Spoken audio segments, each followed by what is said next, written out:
table. Boss table discussions. Sit down with me. Let's have a discussion. Welcome to Boss Table Discussions. I'm with the very talented Pinqy Ring That's in the me. building. Big shout out to Mahalo. We kicking it at Mahalo today, 1501 North Milwaukee. Had to give them a little shout out. All right, look at these fancy drinks. With Like a if little you need, cheersies. you know, yes, absolutely. Cheersies. Thank you so much for meeting with me. This is awesome. We did a behind the scenes shoot of her new single. What's the name of your new single? I really mean it. I really mean it. So it's like a remix or a freestyle, what they call a freestyle these days, even though like it's not a freestyle because it's not off the top of the dome. Like there's a lot of controversy when it comes to the word freestyle in hip hop, but essentially it's what people now call a freestyle. It's just 32 bars to this beat by Dipset and Cameron. So it should be releasing end of March before I go out of the country. So it's just bars, bars, bars. I hope y'all are ready for that. It is. Heavy bars. It's a good track. I definitely like it. I think, one of my favorite things in your bio is you shook the mic. You first shook hands with the mic at 15 years old. Like, that's dope. So you've been in the game for a while. I've been in the game for a very long time. I started in high school, and it's always been like in and out, because it's not easy being a woman in hip hop. Yeah. But, I've really kind of found my stride these past like maybe 2 or 3 years. It's been a really good.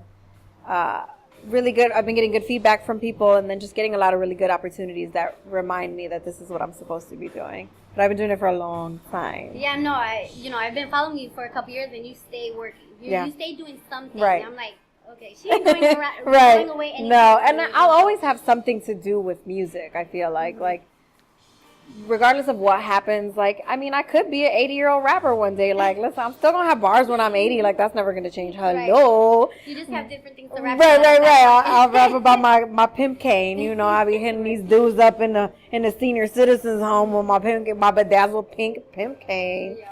But, I always have some kind of role in music because it literally is the thing that saved my life. Like, music is the best way for me to express myself and then to have other people kind of connect with me in a way that they probably wouldn't have had they not heard my music. So it really is the best way for me to share my story and then encourage other people to do the same.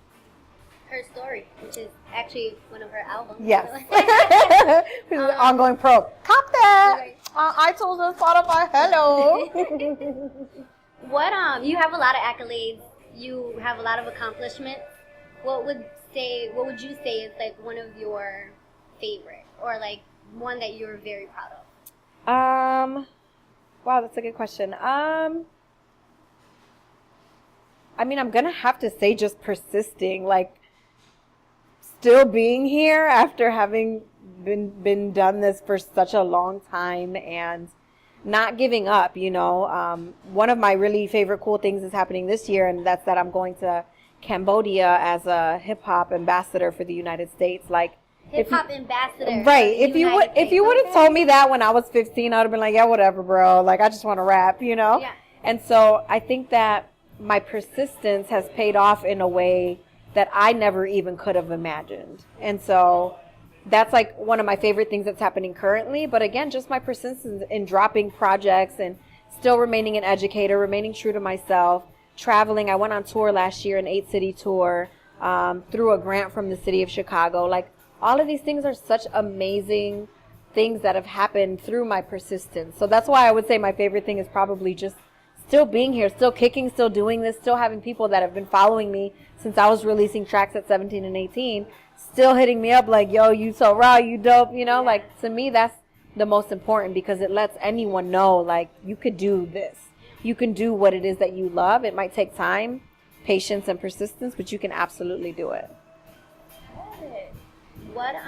Okay, so expand on your trip that you're about to go on. So I'm taking a few trips in the spring. It's going to be a very, very busy spring for me. So I'm heading to Brussels for an International Women's Day Hip Hop Festival. They bring women from countries all over the world to Belgium to perform and host talks and workshops. So then I'll be flying from Belgium back to the U.S. to San Francisco because I'm trying out for something called American Music Abroad, which would send me and my full band to a country for 21 days to tour. So fingers crossed. Yeah. So Great. it was like an application process, and now is the second half. I made it past that, and we're in the audition phase. So we go audition, and then I'm flying to Cambodia for this residency with an organization called Next Level. So what they do is they send one representative from each element of hip hop to a country as hip hop ambassador. So I'll be going with a b-boy, with a graffiti artist, with a beat maker, and then I'm the MC. And we go as like the super team to this country to do workshops with youth and to do some concerts in that country. So it'll be a busy, it'll be a busy. I've never been to Asia, so I'm really excited about that. Definitely never been to Belgium, so I'm just blessed, man. I'm so lucky to be doing what I love to do and to be able to take that internationally. That's what I told myself this year is it's going to be the year of international travel for me. The tour that I did last year was so dope because a lot of music that's old to me, people were hearing it with fresh ears for the first time. So they're like, you're dope. And it kind of was an affirmation for me like, yeah, I got to keep doing this. You know, people are really feeling it and I got to keep going. And the tour that you did last year, you raised that money. Yeah, so like a Facebook. So part of it was through a Kickstarter campaign. And then the other part was a grant that I got from the city of Chicago. So they paid for me to go on this tour. And then some of it was obviously funds that I allocated myself. Shout out to my credit card companies. If y'all want to give me a little breaky break, you know. Some 0% interest for a couple That'd years. be great. But yeah, so that was through the city of Chicago and through the Kickstarter. The Kickstarter also helped me with filming some music videos. Really, the Kickstarter was to like push me to the next level. It was like, this is what I want to do. I don't have the money for it. I'm not signed to a label. I don't really want to sign to a label yet because I want to have control of what I do and how I do it. So it was like the next step, and people really showed out. Like we ended up raising over $7,000.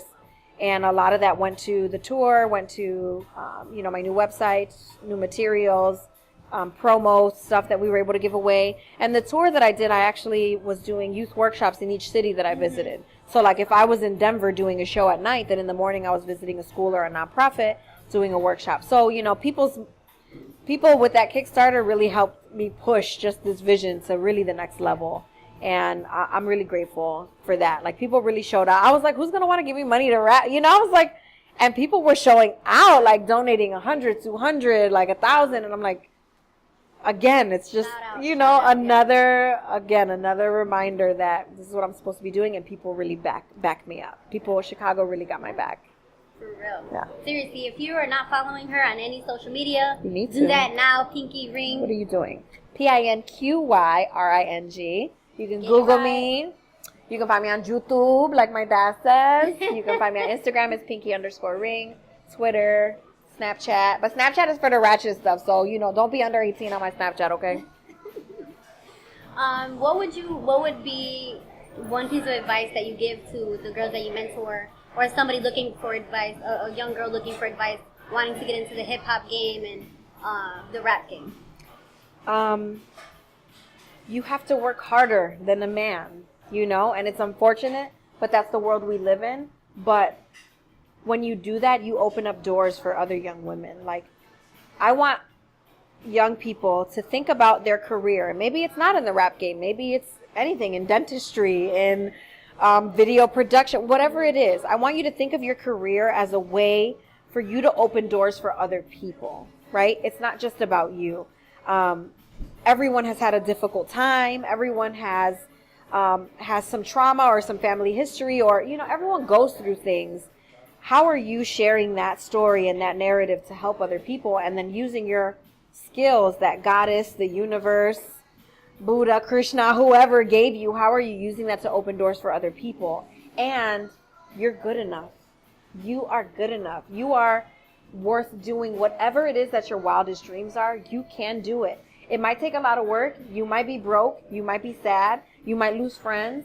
You might lose money. But if it's what you truly believe in, you can absolutely do it. I am literally a ghetto girl from Chicago that happens to just be doing what she loves to do. And the reason for that is because I've worked harder than a lot of men in my industry. Because I've taken my craft seriously. Because I decided that I'm good enough to do it. The universe has provided that back to me. You can literally manifest anything that you want by changing your thoughts and making your thoughts be more positive and be towards the things that you actually want. and not the things that you don't want. So if you sit there constantly thinking about how broke you are instead of like, I'm going to get some money, I'm going to get some money, I'm going to get some money, then you're going to be broke, right? But if you're constantly thinking about how to change your mind frame, then you're going to manifest the life that you dream and desire. And a lot of people of color don't know about that or don't even know that that's possible. That's actually a thing and you could do it. But you just have to believe in yourself and find you a good squad that you got you a no man or woman and your yes man or yes woman. You know, find a squad that's really going to support what you're doing. Because in any industry, it's always going to be difficult, especially if you're a young woman. But if you have the right people around you that are pushing you the right way, you'll be golden. You'll be fine. That's a lot of pieces of advice. Listen, I don't usually come for free, so y'all better take that. Yeah. That's awesome. Well, great luck on your tour. Thank you. I'll be definitely keeping up with you. I can't wait till the music video comes out. Yeah. So that'll be exciting. We got behind the scenes. Thank you. Keep doing what you're doing. Thank you. And inspiring other people, inspiring other artists, inspiring young girls. I'm a fan. I'm going to be a fan. So. Thank you. Cheers to chasing your dreams, y'all. Thank you. Thank you. Sit down with me. Let's have a discussion.